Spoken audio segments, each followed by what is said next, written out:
Detective Perez. He was shot again a second time while he was pinned down in the apartment, and we were unable to get to him because the suspect was firing at us. Hey gang, Palm Peace of Mind Industries is the OC of choice for the active self-protection team. We love their mission and the efficacy of their product. We love the flip-top reversible clips. We love everything about them. They have removed any excuse to not carry OC. OC will solve far more problems than a firearm ever will, and I wouldn't leave the house without it. I just bought one for my daughter, and I have a good friend who used it successfully in a real-life defensive encounter.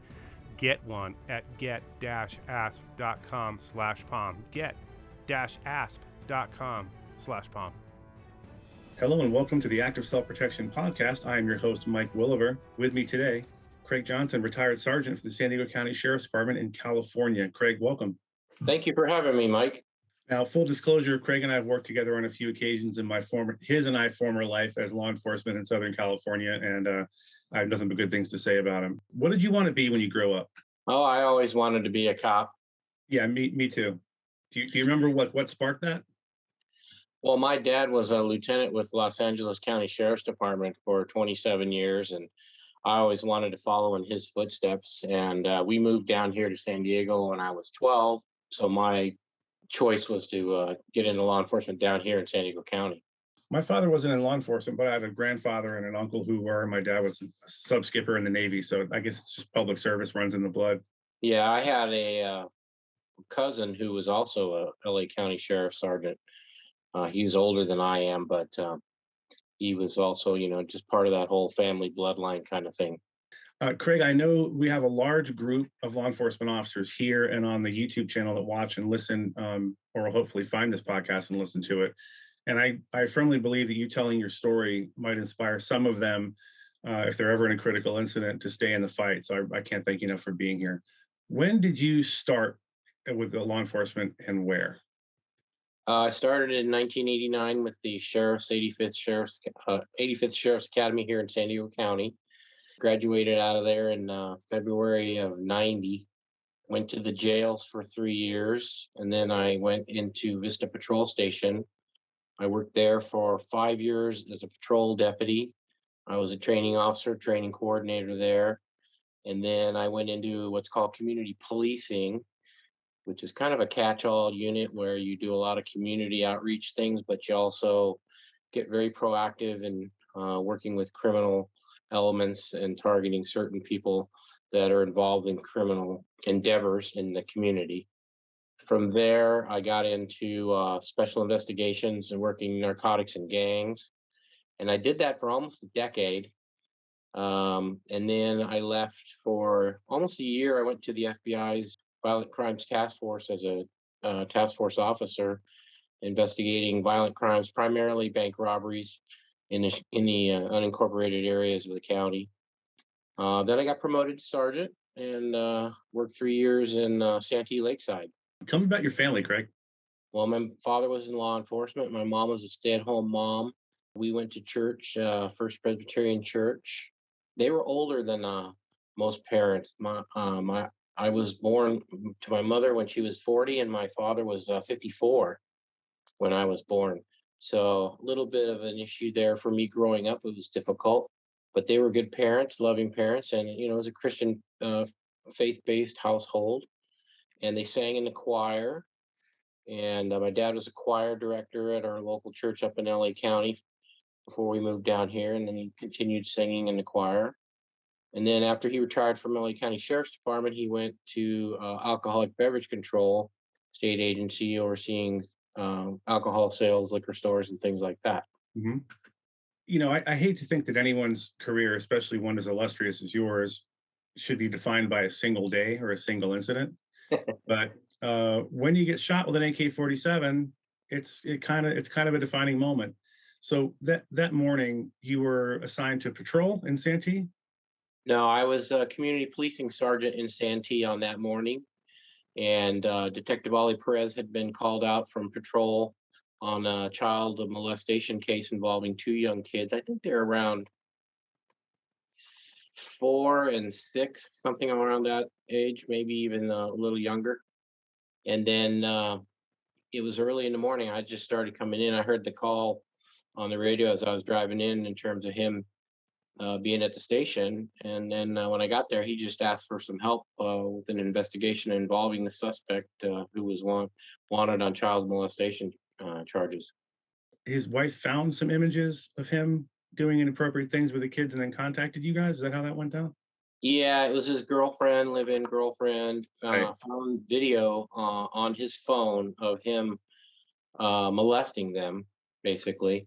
I believe she confronted him, and he said that he was going to sell it on the internet to make money for the family. And so she, I don't know, went to work or something supposedly, but then she called the sheriff's department and reported it. And she had his, I think she, I don't know if she copied the images to her phone, but she did have the video evidence one way or she must have done that. She must have sent it or something Right. because she had the video evidence and Detective Perez was able to see it. That's how the investigation started. Yeah, there aren't any priorities higher than a case like this, right? Well, you have murders. Obviously, Right. that's a little bit higher level, but yeah, when you have victims, the children, and this kind of horrific things that people do to little children, it's definitely on the highest level. Tell us about when you guys went over to an apartment complex in Lakeside, California, and tell us what happened. Before we go to that, I would just say, like, in law enforcement these days, you have these checklist things that you have to do. You have to take a look at your suspect, background, criminal background, access to weapons, etc. And we did all of those things. We checked all the boxes. He did have some guns that we knew about, but the girlfriend wasn't really forthcoming in saying that he was an avid hunter, that he was anti-law enforcement, that he was kind of one of those guys who was a little bit off the fringe in terms of his beliefs. So we didn't have that information, but everything checked in terms of our doing our job. And the idea was basically just to go over and do a knock and talk. And having dealt with suspects involved in child molestation, through our careers, most of us in law enforcement have found that these people are weak individuals that typically prey on little kids because they can get away with it. And when it comes to being confronted by law enforcement, they're typically compliant and nonviolent for the most part.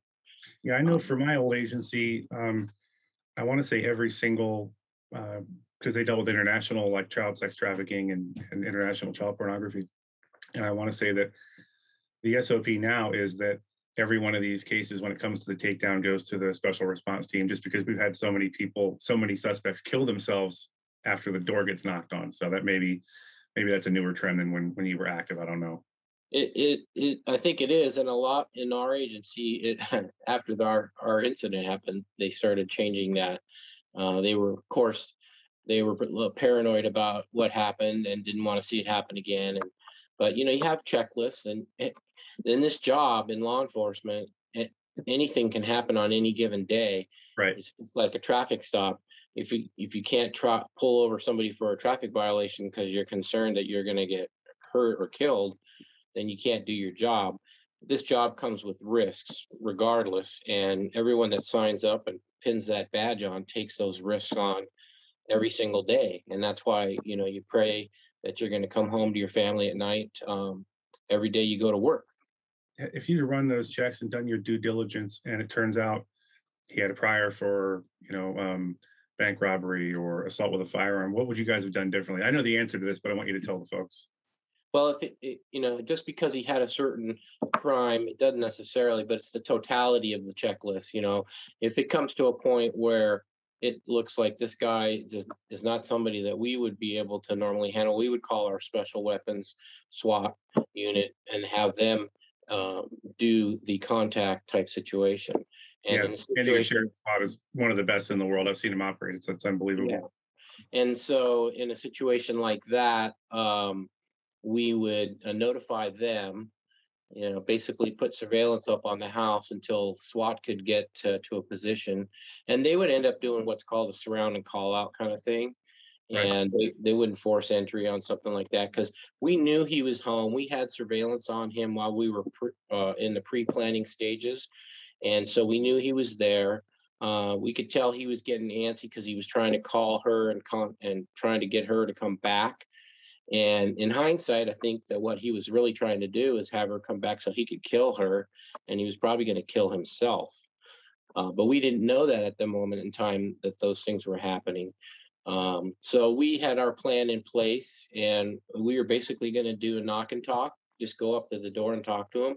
We took it kind of low key. We had enough people in place if it was to go south and cover perimeter positions and such like that. But we just took a couple people up to the door. It was Detective Perez, Deputy Mike Spears, and myself up on the landing at the apartment complex. It's important to note that it was a second story apartment, and you had a railing to your back and would fall pretty far if you had to retreat that way.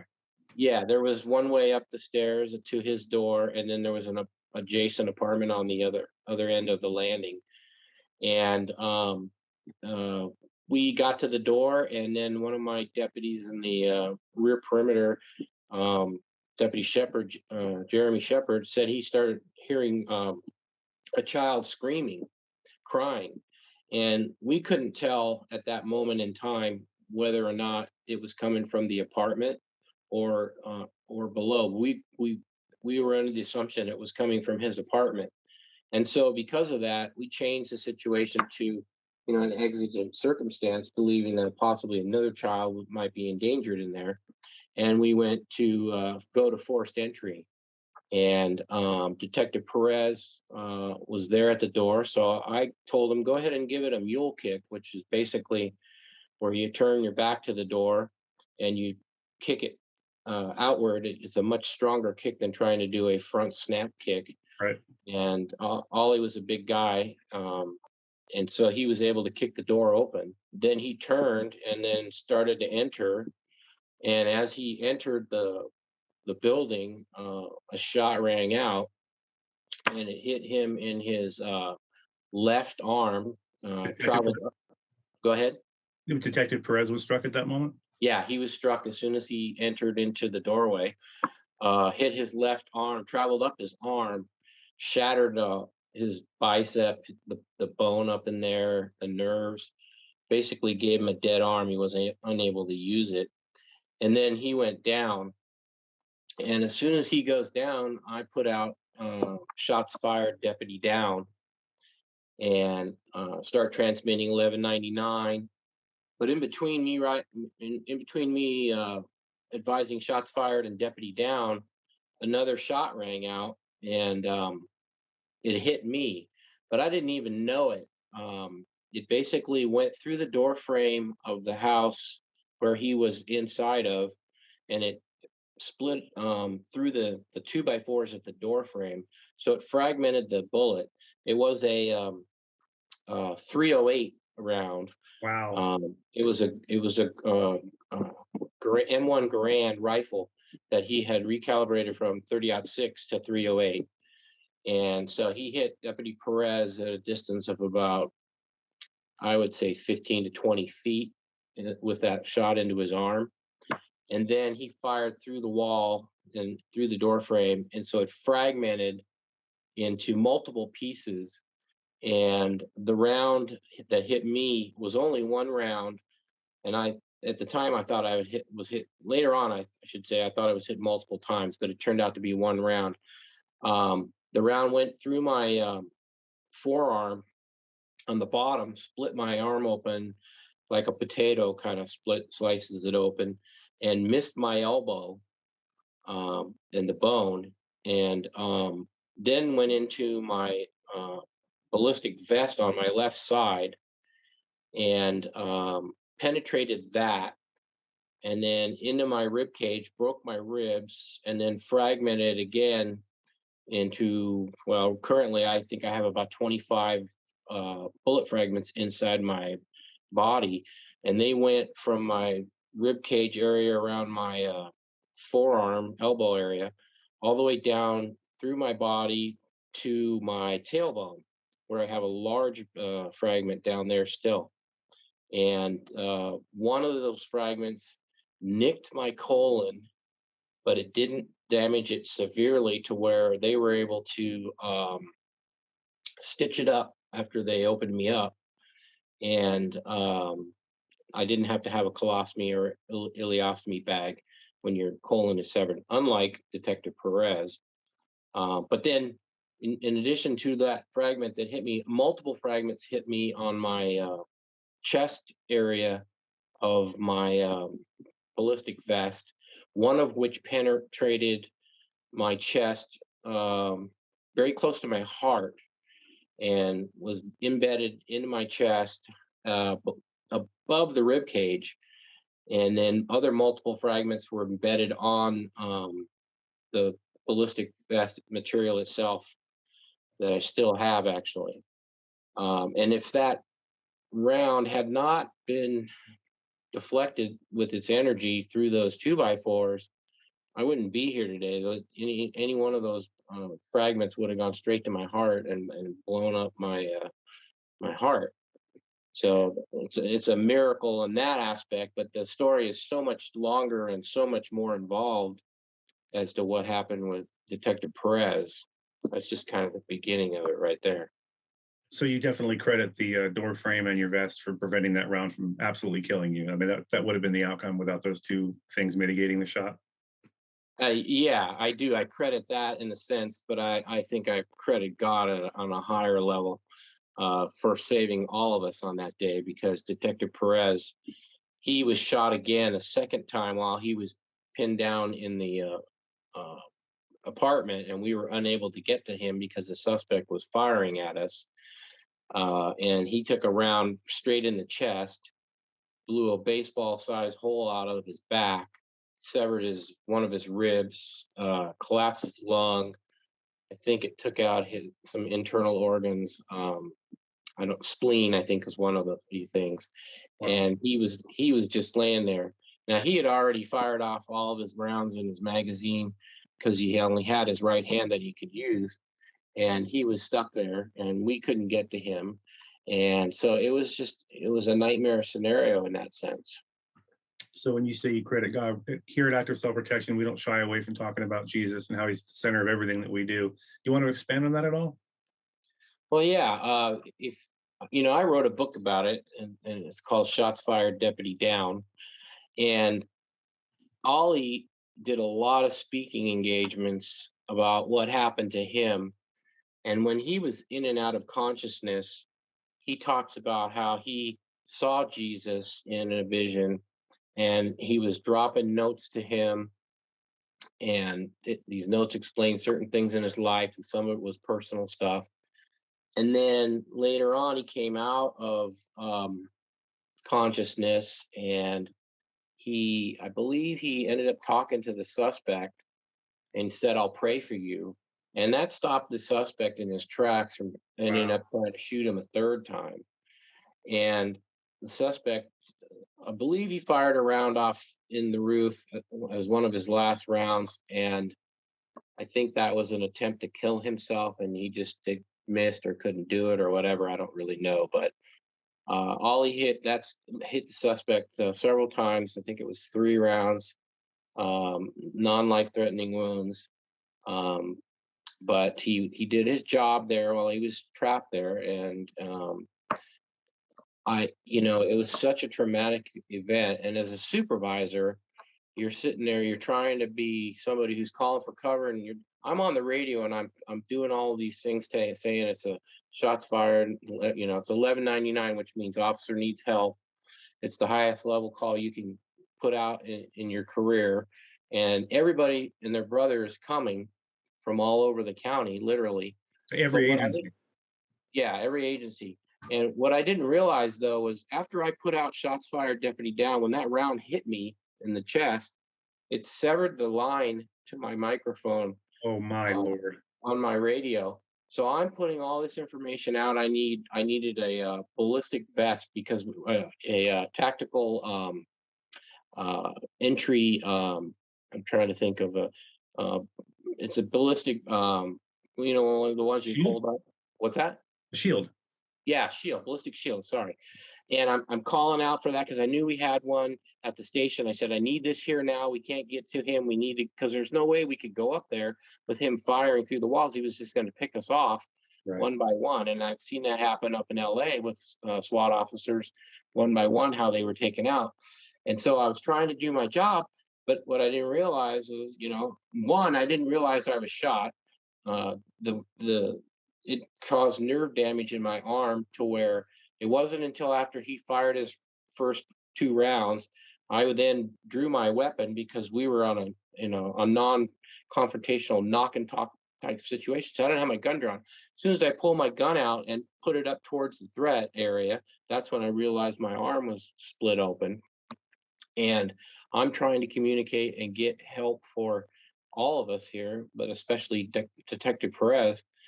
And I'm ineffective because my communications were cut. And then I have Deputy Spears next to me, and we're trapped up there on the landing. There's an apartment behind us. We don't know what's back behind us, and we can't get to Detective Perez, and that is also where the stairs are for us to be able to get out of there. And so we're kind of stuck there. So if you had to get to the stairs, you'd have to cross this doorway where the suspect is. Absolutely. Yeah, Okay. absolutely. And because he fired out across the parking lot at a CHP officer who was all the way on the other side of the parking lot during this confrontation, which lasted over 15 minutes. And that's a lifetime in a gun battle. That's crazy. And so it was a very traumatic situation. And the point of this talking about God and everything is I went through a lot of survivor guilt because of how badly injured Ollie was at the during the shooting. He was in the hospital for at least 90 days. I know he had at least 30 surgeries, and he was lucky that he survived because he bled out a lot of blood. They said he lost most of his blood at that time during this standoff. And so it's just an act of God, a miracle that God was able to get us all out of there alive and to survive it. And later on in life, during this after this whole incident, I struggled with post traumatic stress from it, and I didn't understand, all of the feelings that I was going through, and so I struggled with depression and all of these things that you go through during something like this. And I realized finally after things started clicking, because a lot of this information that I'm telling you now, I didn't know about. My radio didn't work for over a year Right. because the prosecution didn't allow us to see the audio tapes, the videotapes. One of the deputies on scene was wearing a body camera. It was a something that they were testing out at the time. So they had video of him being apprehended and taken down, and we didn't get to see any of that because the suspect was didn't plead guilty and he was fighting it. And so it was a year later that I finally found out that I had put all these things out in my mind, transmitting all of this stuff for us to get help, doing my job as a supervisor, but none of it went out. So And who so, who actually put the call out that actually made it? oh, well, I got the call out, shots fired, deputy down, and then everybody started coming. And then later on during the 15 minutes, one of the lieutenants said, make it 11:99. And at the time I'm thinking, yeah, I already put that out. Yeah. But reality was I hadn't. And so you're dealing with a lot of unknown information for over a year. And then when he finally took a plea, I was able to get all of this information, and I started putting it together for presentations to other law enforcement, and that Ollie and I both did, along with Mike Spears. And that was when I finally started learning the facts. Oh, my wire was severed because I got to see my wire, and and they let me have my vest, and all of this stuff. So over a year, I didn't know what was happening. So there was so much things that I didn't know, and I was dealing with all this guilt. And then I realized, okay, this is what happened. And then I go on and still deal with all of these things. No matter what, through time, it gets better. But there's always something there that you're left with in these situations. And I think it has to do with not only this one particular incident, but it's 25 years of a career of dealing with a lot of things in law enforcement that are difficult and tragic that we push back and suppress. And when a critical incident The like people this that we it brings it all back and I'm brings sorry, everything. repeat that, Craig. I was talking over you. I'm sorry. Repeat that last sentence. I said, I think that when you have a critical incident like this that happens, it brings up all of that 25 years for me personally of a career in which we dealt with a lot of difficult and tragic situations that we suppressed in our lifetime, in our career, as a coping mechanism. And then when something like this happens, you add all of those things into it. And so that was really what was affecting me, was all of this traumatic stress from this incident, as well as the whole career of law enforcement. And my point is that I finally realized how God was there for us, not just Ollie Perez because he saved Ollie Perez, but for me as well. Because those rounds, I realized it was one round, and I realized that it would have killed me if it hadn't been deflected through that door frame. And that, I am here just as much as testament to the miracle of God watching over us as Ollie Perez is to this day as well. And Ollie's experience, if you ever have a chance to look him up, he's got YouTube audio and video, and he tells his story in depth. And I don't feel comfortable talking too much about what he experienced, other than he has a big story about how he was saved by God and how this really changed his life. And he's blessed, to be on this earth to Yeah, this day. I'm definitely going to look Ollie up. I worked with him a couple times as well. Great guy. Now, could you just briefly talk about how this ended? Who made a decision to go grab you guys, or did you extricate yourselves? And like, how was that decision made?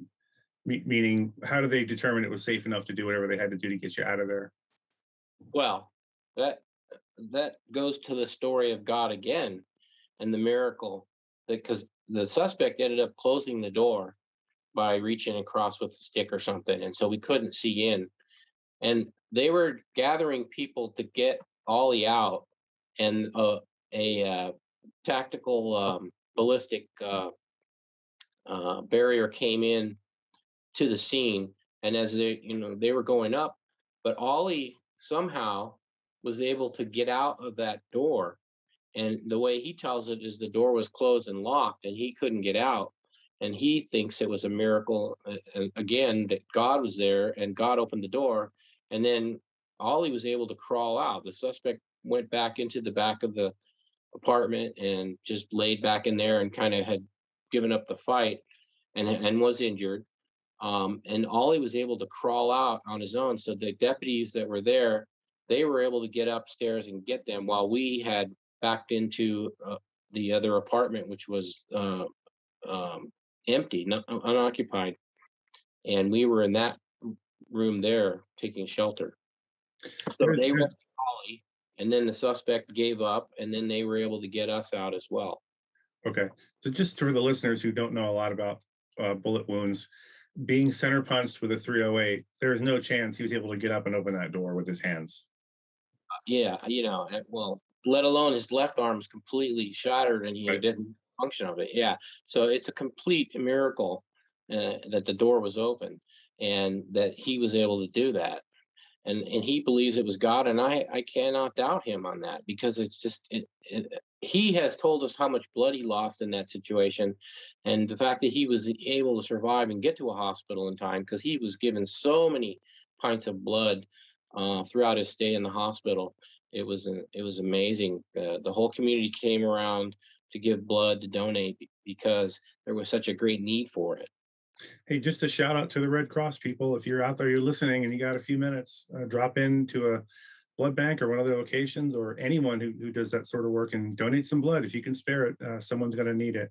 After this went down, immediately after it went down, I assume because you had been shot, it wasn't a traditional, or an Ollie had been shot so badly, it wasn't a traditional post-shooting procedure where you turn over your gun, you report it to whoever. So, how long were you in the hospital immediately after this? I was in the hospital for 3 or 4 days. Okay.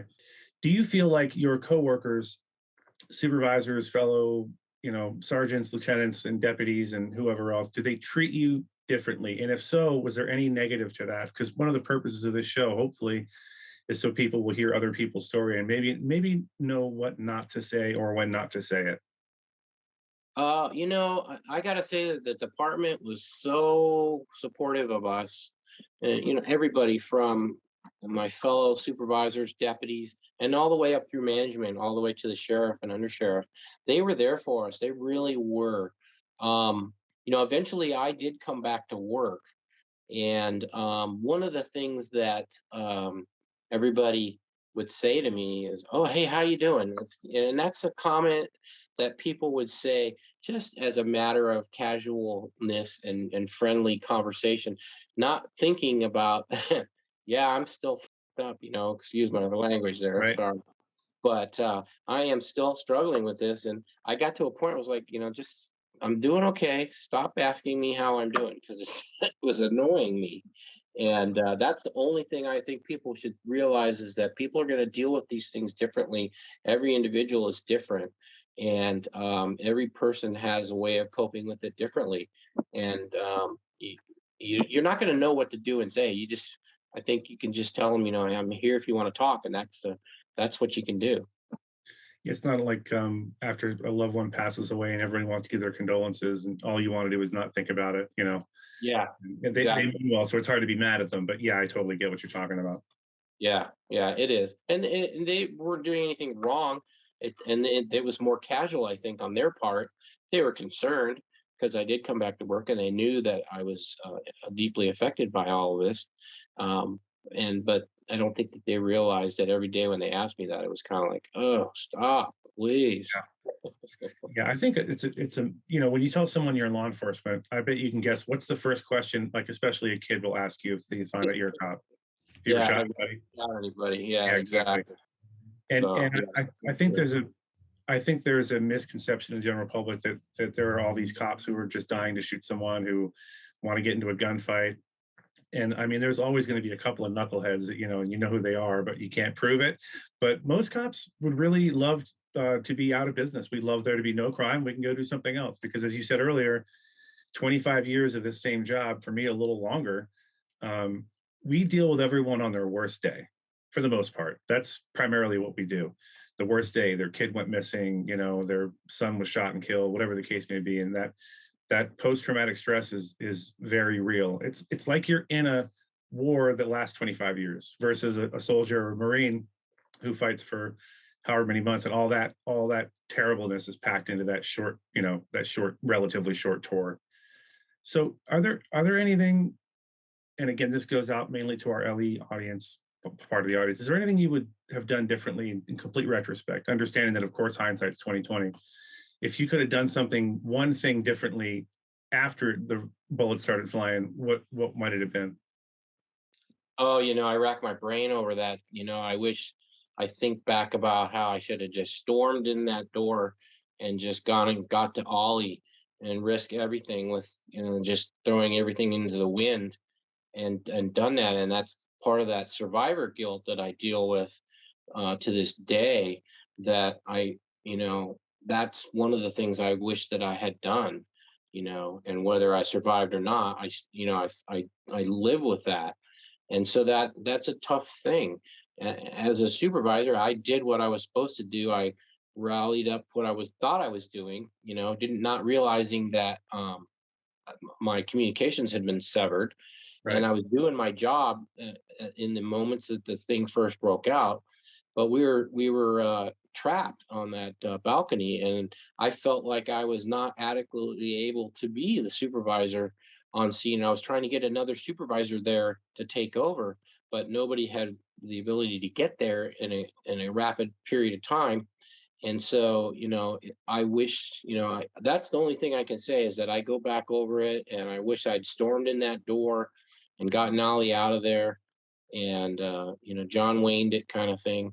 But it was one of those situations where if I had done that, I probably wouldn't be here, talking to you today.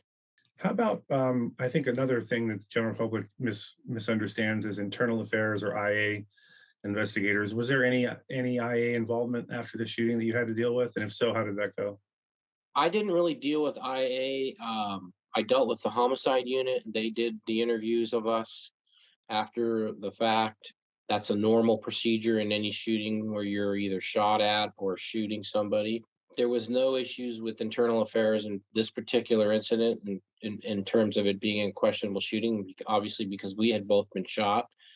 And so I did not have that aspect of this in this particular incident.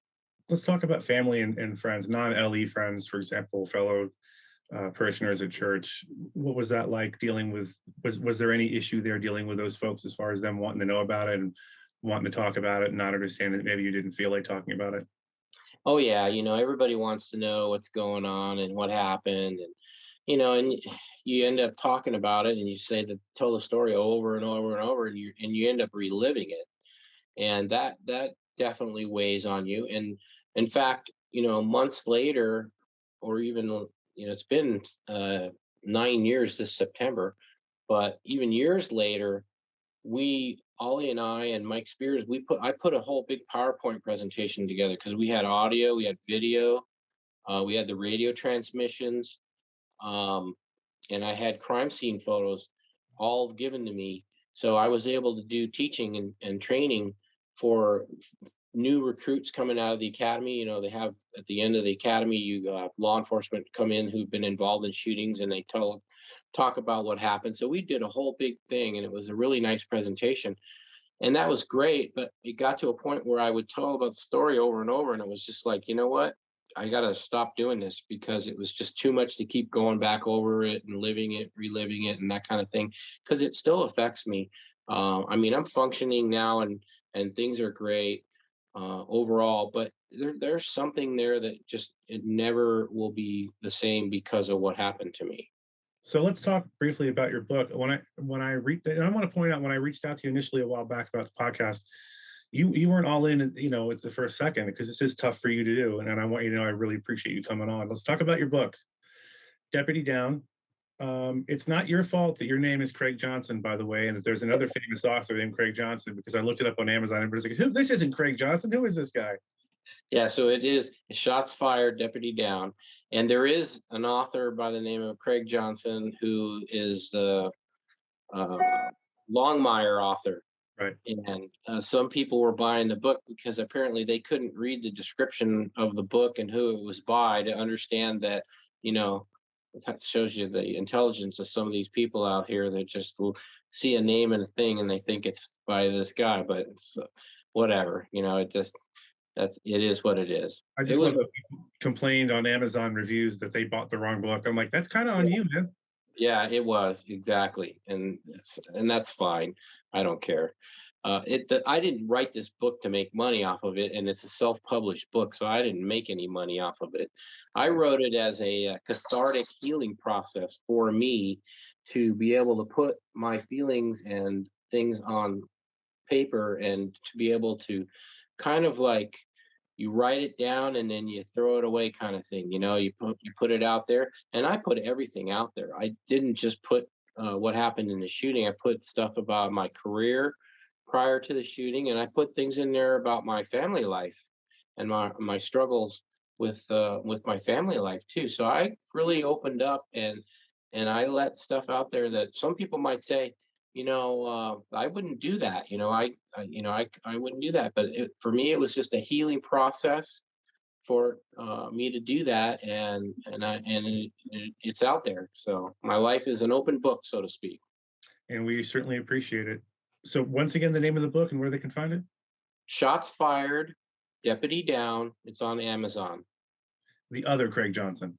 Yeah, Craig T. Johnson. You're probably not going to have this on video too much, but that cross right there that you're looking at is the same cross that I wear every single day. And there's a little interesting story about this. Okay. If you look at the cross in the book here, in the picture that I took, that has a fragment of the bullet. Now that was the bullet that hit me in the chest by my heart. About 4 weeks after the shooting, I had to change my bandages up here, and it wasn't healing. The stitching on the job was really not very well done by the trauma surgeon. And I'd gone to see a doctor, and he's like, "Well, you've got something in there. In other words, you've got a fragment in there." He's like, "I can dig it out for you if you want." And I was like, "Well, I'll just let it work its way out. So one day I'm showering and cleaning the wound, and I just kind of, how you pick at a scab and it's sticking to your skin, and Yeah. well, I was picking at this scab and it just plop, this big bloody mess comes out, and I rinse it off, and it's this bullet fragment that is attached to my cross now that I wear every single day. And that's the round that if it had gone farther into my chest, it would have gone straight into my heart. And so I had it mounted on this cross that I wear. And it's kind of a remembrance and also an honor to God for saving us on that day. That's a great story. All right, last question, Greg. As I've said probably too many times in my first ever remote podcast, I'm hoping there'll be a lot of LE listeners from all around the world, because the main channel has viewers from everywhere, and hopefully they'll be listening to this. So if one of them who's listening now finds themselves in a life or death situation, maybe they've been injured, uh, if you could talk into their head in that moment, what would you say to them? Well, don't give up. You got to finish the fight. And there was a moment that I felt God's presence when we were taking cover in the adjacent apartment.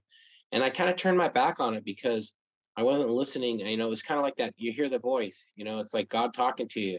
And that's the moment that I think if I had done things differently, I would have turned and gone and taken the fight through the door. And I didn't listen to it at that moment because the fear of what was going on and everything got to me. So I would say, listen to God and pray and take charge of that moment, because if you believe in God and you have him with you, you will win. And even if you die, you will still win because you're going to go to heaven. So don't give up the fight. Listen to that voice that's in your head, because that's God talking to you, and take the fight to them. We talk a lot about spiritual fitness on this channel. That's a perfect way to end. Craig Johnson, thank you so much for being with us. Thanks, Mike. Thanks for having me. And back with us again, my friend, Stephen Gutowski. He is an investigative journalist, founder of TheReload.com, and the host of the weekly Reload podcast. Stephen, welcome back. Hey, thanks for having me. It's a pleasure. So a couple items this week we wanted to talk about. First one is that the National Rifle Association has canceled their annual meeting, which was to be this coming weekend. Yes, it was going to be the first weekend of September, and they canceled it just about a week before people were supposed to start showing up. It was a pretty big deal.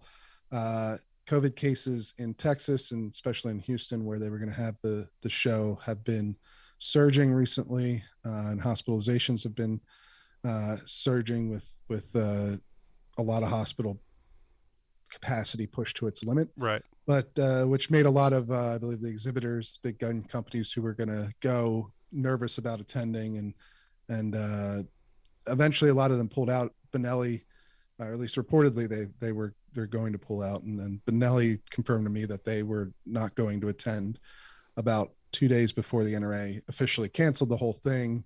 So it just became a sort of a cascade event. And some of the other issues surrounding the NRA with the accusations of corruption and the legal situation that they're in might have lowered the bar for some of those companies as well to be more willing to pull out of something like this. But in the end, it's going to be a bad hit for the NRA. That's usually their biggest fundraising event of the year, and now they've had to cancel it 2 years in a row. So it's a pretty big deal for them. Yeah, for sure. Now, the other story I wanted to discuss with you is about CDC Director Rochelle Walensky. I think I'm pronouncing that correctly.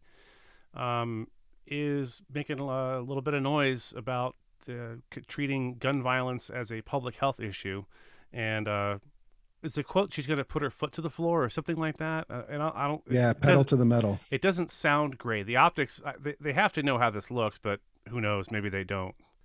Yeah, well, so the timing is certainly odd, right? I mean, obviously we're in the middle of a global pandemic where the CDC, you would assume, has its hands full, especially right now with the Delta variant and the surging we just talked about.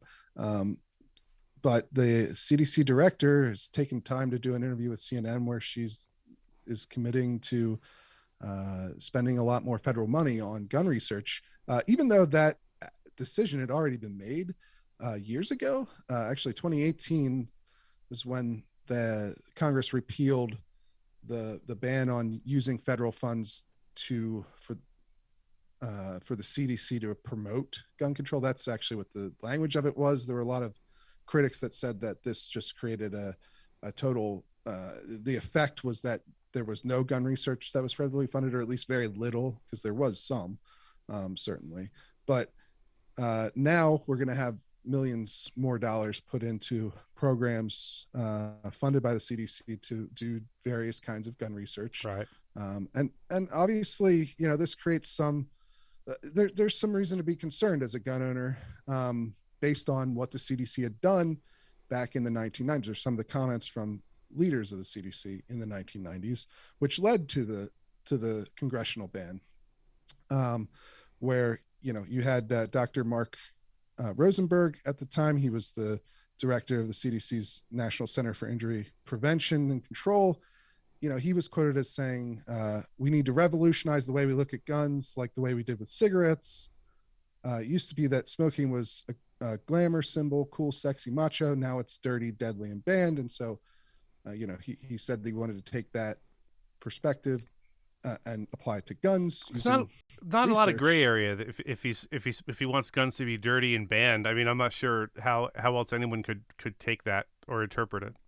Right. And this is the thing that always gets ignored when you used to hear debates about this, the Dickey Amendment, the amendment that banned the research funds going towards promoting gun control, is like there was a reason that this happened. Right. Because leadership at the CDC was saying stuff like this. Now, so people have a reason to be skeptical and be concerned about what the CDC is going to do, especially given that the Biden administration is very pro-gun control, obviously, and then President Biden himself is a vigorous advocate of new restrictions on gun ownership. Right.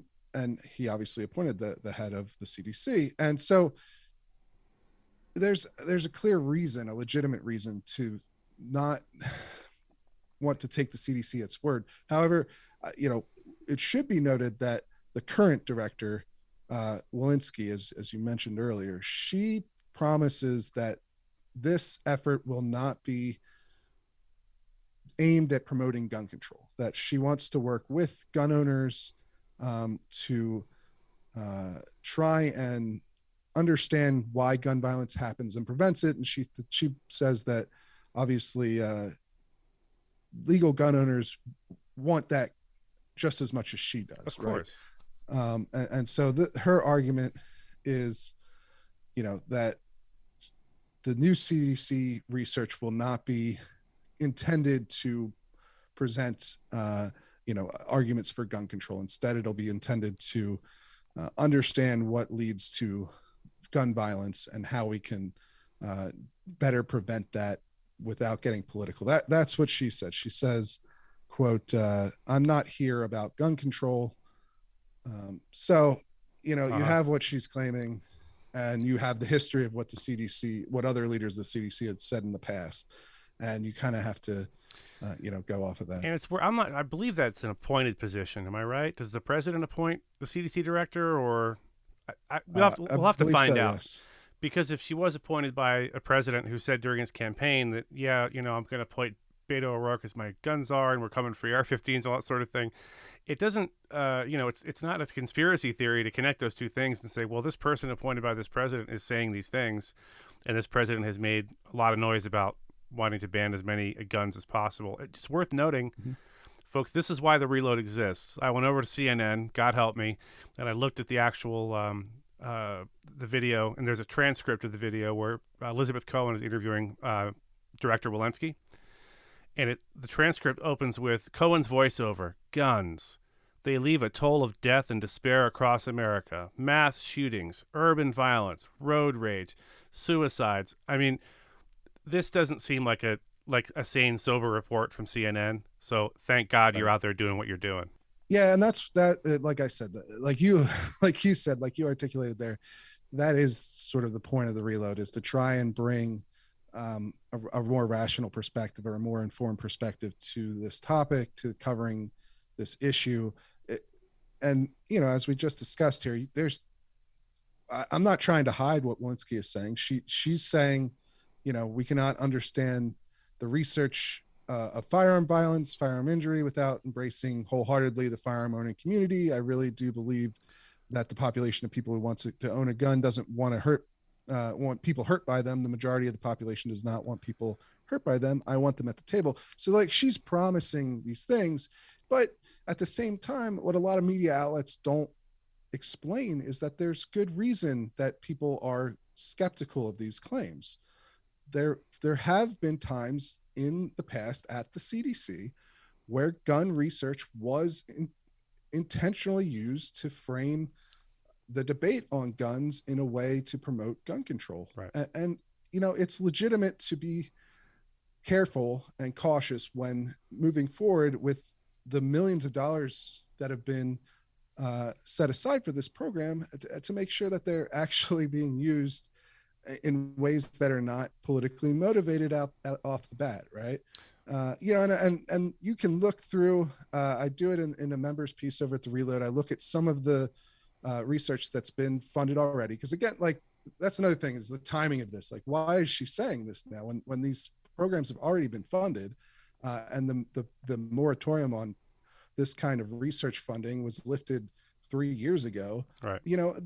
The administration has actually received a significant amount of criticism from the gun control community in recent weeks, whether it's over how much the White House has done to support its ATF nominee, who is literally an employee of one of the major gun control groups, right, or whether they've responded to some of the other things that the gun control groups want the White House to do. So the CDC director coming out in the middle of a global pandemic and talking about how she's making gun violence research a top priority after the gun control groups have criticized the administration, obviously it's not unreasonable to wonder if those are connected.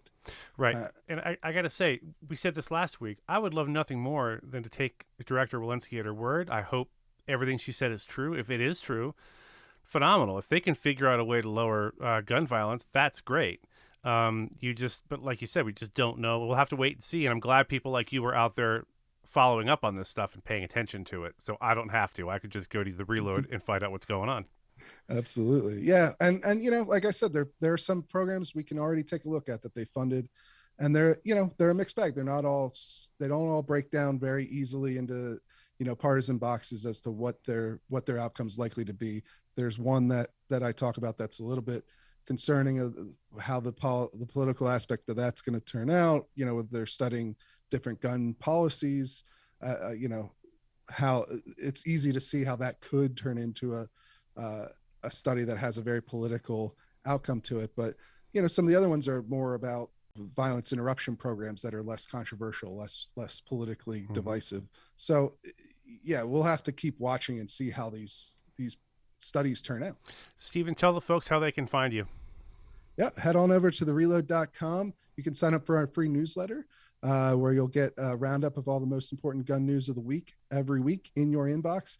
Or you could check us out on the weekly Reload podcast. We're actually going to have John Correa from Active Self Protection on an upcoming episode here. So that'll be a really good one, I think. And it's available on all the big podcasting apps. That Correa guy's a real diva, man. Make sure you got green only M&Ms and Evian water in the green room for him. Only VP9's available. Yeah, yep. No, it's a no Glock. So, Stephen, thank you so much for being here. We'll talk to you next week.